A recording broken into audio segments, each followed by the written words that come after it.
Hi, I'm Alice Langholt, and I am an awesome Reiki teacher, and I'll tell you why. First of all, let me tell you what Reiki is. Maybe you need to know that. Reiki is an energy healing method for pain relief, stress relief, and better health. It's a way of balancing your own energy reserves so that everything functions better. And it's done by receiving some of the good life force energy that's around us to help replace, replenish, and balance the somewhat polluted personal energy that we have. And it gets polluted or out of balance by negative experiences, negative thoughts, pain, sickness, all kinds of things like that. Things that happen to us every day as normal people. And I want to tell you something. The reason I'm all like, I'm an awesome Reiki teacher is because I learned that the most important thing to teach someone when they're learning something like energy healing is how to access, recognize, and understand their own intuition. And yeah, everybody has it. But you see, when I learned Reiki, I didn't get that kind of instruction. I got instruction that included a lot of structure, hand positions and symbols and rituals and just a lot of things that I was told I had to do. And so I never really understood how to feel the energy, how to recognize the energy, and how to know if it was working. So I had no confidence at all. Until one day, a year and a half after I had been taught the first level of Reiki, my Reiki teacher was teaching me level 2, and I still wasn't getting it, right? So I was at her house and I was about to leave, and I just made this remark that to me made no significant impact at all, but ended up being so important. I said, my hands are tingling. To me, it made no sense. It was like, I was like, oh, my nose is itching. I just said it. I don't know why. And my teacher said, yeah, that's the energy. And I was like, wait, what? And she said, that's the energy. Your hands are tingling. And I said, no, I have some kind of like a circulation thing or something with my hand right now. And she said, no, that's the energy. Come here.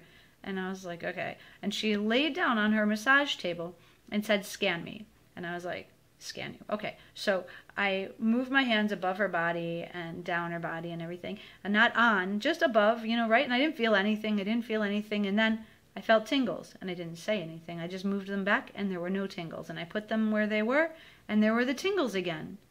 And I said to her, okay, why are my hands tingling here but not here or there? And she said, because your hands are over my hip and my hip hurts. Because I strained it or something this morning. And I was like, you're telling me that my hands tingle because you have pain there? And she says, yes.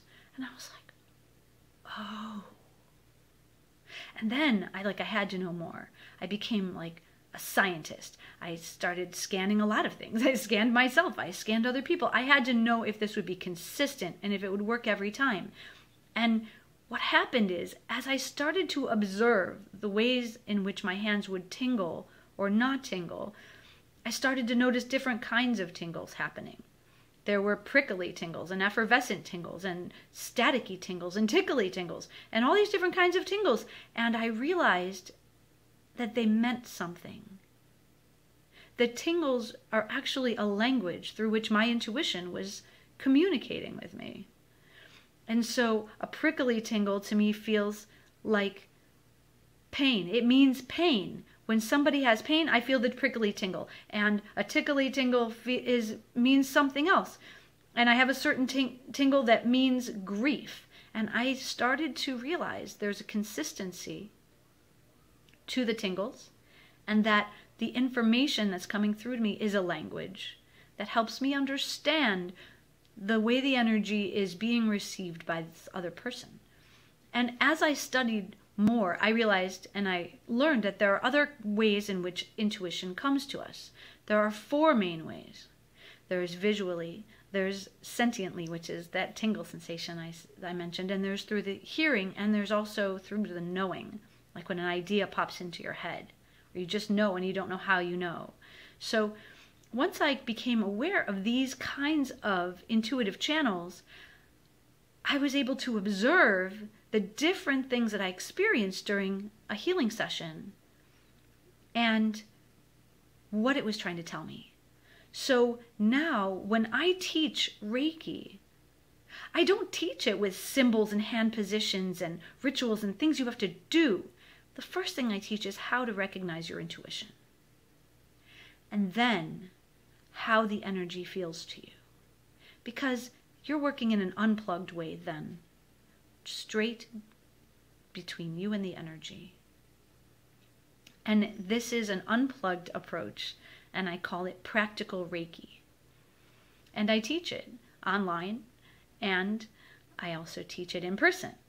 And so there's lots of ways that people can learn this. And I also have a book called Practical Reiki that you can get on Amazon or through my website.